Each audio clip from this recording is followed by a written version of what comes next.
Hi friends, പുതിയൊരു വീഡിയോയിലേക്ക് എല്ലാവർക്കും സ്വാഗതം. അപ്പോൾ ഇന്ന് നമ്മൾ ചെയ്യാൻ പോകുന്നത് വളരെ സിമ്പിളായിട്ട് ഒരു ഇൻഡോർ പോട്ട് എങ്ങനെ ഉണ്ടാക്കാം എന്നുള്ളൊരു ചെറിയൊരു വീഡിയോ ആണ്. അപ്പോൾ എന്തായാലും ഈ വീഡിയോ എല്ലാവർക്കും വളരെ ഉപകാരപ്പെടും. വളരെ സിമ്പിളായിട്ട് തന്നെ ഉണ്ടാക്കാൻ പറ്റും. നേരെ നമുക്ക് വീഡിയോയിലേക്ക് തന്നെ പോകാം. ആദ്യം നമുക്ക് വേണ്ടത് ഫെവിക്കോളാണ്. ഫെവിക്കോളും വെള്ളവും കൂടെ മിക്സ് ചെയ്യുക, പിന്നെ കുറച്ച് പേപ്പർ, പിന്നെ ഒരു ബലൂണും. അപ്പം ബലൂണിൻ്റെ പുറത്ത് നമ്മൾ ആ പേപ്പർ കീറിയെടുത്തിട്ട് ഒരു 8 ലെയർ നല്ലവണ്ണം നല്ല കട്ടിക്ക് തന്നെ ഒട്ടിച്ചെടുക്കുക. അപ്പോൾ എല്ലാ വീഡിയോയിലും കാണിക്കുന്നതാണ്. ഒരു 8 ലെയർ നല്ലവണ്ണം കട്ടിക്ക് ഒട്ടിച്ചെടുക്കുക നേരത്ത് നല്ലൊരു കട്ടി കിട്ടും. അത് നല്ലവണ്ണം ഉണങ്ങിയതിന് ശേഷം നമുക്ക് പോട്ടിൻ്റെ സൈസിനനുസരിച്ച് നമുക്ക് മുകളും താഴെയും കൂടെ മാർക്ക് ചെയ്ത് നമുക്കതിനെ കട്ട് ചെയ്ത് മാറ്റാം. അത് താഴ്ഭാഗം കട്ട് ചെയ്യേണ്ട, മുകൾ സൈഡ് മാത്രം കട്ട് ചെയ്ത് മാറ്റി കളഞ്ഞാൽ മതി.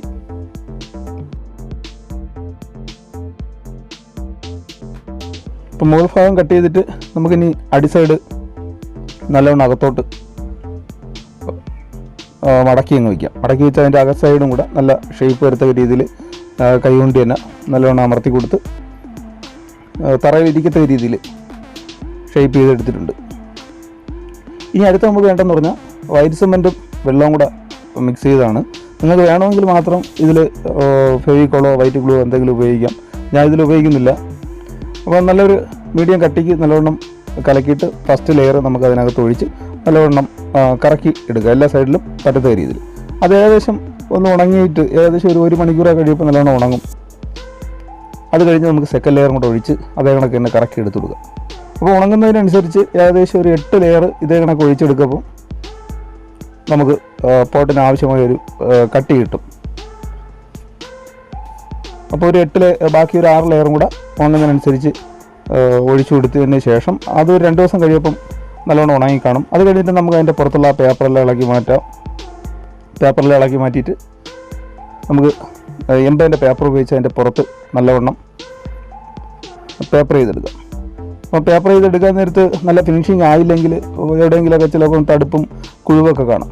അപ്പോൾ അങ്ങനെ വരുന്നുണ്ടെങ്കിൽ നമുക്ക് വൈറ്റ് സിമെൻറ്റ് കൊണ്ട് ആ കുഴിവ് ഭാഗത്തൊക്കെ ഒന്ന് ചെറുതായിട്ടൊന്ന് അപ്ലൈ ചെയ്ത് കൊടുക്കാം. എന്നിട്ട് അതിൻ്റെ അടി സൈഡും കൂടെ ഒന്ന് അടച്ചെടുത്ത് അതൊന്ന് ഉണങ്ങിയിട്ട് നമുക്ക് പേപ്പർ ഇടപ്പം പെട്ടെന്ന് ആ തടുപ്പൊക്കെ മാറ്റിയെടുക്കാൻ പറ്റും. ആദ്യത്തെ ഇതിൽ തന്നെ നമുക്ക് പേപ്പർ ചെയ്ത് ഫിനിഷ് ചെയ്തെടുക്കാവുന്നേ ഉള്ളൂ. ഞാൻ ഇത് രണ്ടാമത് ഒന്നുകൂടെ വൈറ്റ് സിമെൻറ്റ് അപ്ലൈ ചെയ്ത് കാണിച്ചതെന്ന് പറഞ്ഞാൽ ഒരുപാട് പേര് പറഞ്ഞിട്ടുണ്ട് ഫസ്റ്റിൽ പേപ്പർ ഇടാൻ നേരത്ത് ആ തടുപ്പൊന്നും മാറുന്നില്ല.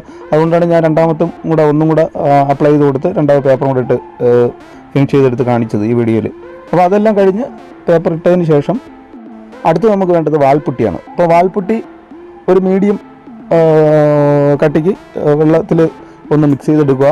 ഒഴിച്ചിട്ട് നമുക്ക് പോട്ടിൻ്റെ അടി സൈഡിൽ നിന്ന് നല്ല കട്ടിക്ക് തന്നെ ഒഴിച്ചു കൊടുക്കുക. ഒഴിച്ചു കൊടുത്തിട്ട് അതിനെ വിരൽ കൊണ്ട് തന്നെ ഒരു ചെറിയൊരു വളവും ഇതൊക്കെ വരത്തക്ക രീതിയിൽ നമുക്ക് അതിനെ ഒന്ന് തുടച്ചെടുത്ത് കളയാം. അപ്പോൾ മൊത്തത്തിൽ തുടച്ചെടുക്കണ്ട. അത് ഏകദേശം ഒരു 10-20 മിനിറ്റ് കഴിയുമ്പോൾ അതൊന്ന് ഉണങ്ങും. എന്നിട്ട് രണ്ടാമത്തെ ലെയറും കൂടെ ചെറുതായിട്ട് കട്ടിക്ക് തന്നെ അതിൻ്റെ മുകളിൽ ചുറ്റാതെ ഒന്നും കൂടെ ഒഴിച്ചു കൊടുക്കാൻ നേരത്ത് ഒലിച്ച് താഴോട്ടങ്ങ് ഇറങ്ങും. ചെറിയൊരു ഡിസൈനായിട്ട് നിൽക്കുകയും ചെയ്യും. അപ്പോൾ പ്രത്യേകം നോക്കിക്കൊണ്ട് നല്ല വെയിലൊക്കെ ഉള്ളപ്പോൾ ചെയ്ത് കഴിഞ്ഞാൽ പെട്ടെന്ന് തന്നെ ഉണങ്ങി കിട്ടും. അല്ലാതെ നമ്മൾ ഒഴിച്ച് കഴിഞ്ഞാൽ ചിലപ്പോൾ ലൂസ് കൊണ്ട് താഴോട്ട് നല്ലവണ്ണം ഇറങ്ങിപ്പോവും. അപ്പോൾ ഒരുപാട് ഇറങ്ങാതെ ചെറുതായിട്ട് ഒലിച്ചിറങ്ങുന്ന രീതിയിൽ കൊടുത്തിട്ട് അതിനെ നല്ലവണ്ണം ഉണങ്ങിയതിന് ശേഷം നമുക്കത് അടുത്ത് 220 പേപ്പർ ഉപയോഗിച്ച് അതിനെയും കൂടെ ചെറുതായിട്ടൊന്ന് പേപ്പർ ചെയ്തെടുക്കാം. അപ്പോൾ ഇതിൽ പുട്ടിക്ക് പകരം വൈറ്റ് സിമെൻറ്റ് ഒഴിച്ചാലും കുഴപ്പമൊന്നുമില്ല. വൈറ്റ് സിമെൻറ്റ് നിങ്ങൾക്ക് ഒഴിക്കാൻ താല്പര്യമാണെങ്കിൽ വൈറ്റ് സിമെൻറ്റ് തന്നെ ഒഴിച്ചാൽ മതി. അപ്പോൾ അതെല്ലാം കഴിഞ്ഞ് പേപ്പർ ഇട്ടതിന് ശേഷം നമുക്ക് ഇഷ്ടപ്പെട്ട കളർ കൊടുക്കാം. അപ്പോൾ കളർ കൊടുക്കാൻ എടുത്തേക്കുന്ന പെയിൻ്റ് എന്ന് പറഞ്ഞാൽ അക്രിലിക്കിൻ്റെ കളർ തന്നെയാണ്. അപ്പോൾ നിങ്ങൾക്ക് ഇഷ്ടപ്പെട്ട കളർ നിങ്ങൾ തന്നെ തിരഞ്ഞെടുക്കുക. അപ്പം ഞാൻ ഇവിടെ അക്രിലിക്കിൻ്റെ നീലയും വെള്ളയും കൂടെയാണ് പിന്നെ കൊടുക്കുന്നത്.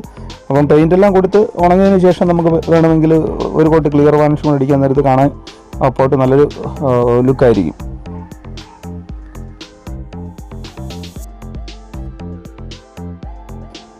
അപ്പോൾ എന്തായാലും ഇന്നത്തെ വീഡിയോ എല്ലാവർക്കും ഇഷ്ടമായിരുന്നു. വീഡിയോ ഇഷ്ടമായെങ്കിൽ ലൈക്ക് ചെയ്യുക, നിങ്ങളുടെ അഭിപ്രായങ്ങൾ കമൻറ്റ് ബോക്സിൽ അറിയിക്കുക. അപ്പോൾ എല്ലാ കൂട്ടുകാർക്കും ഒരിക്കൽ കൂടി ഗുഡ് ബൈ.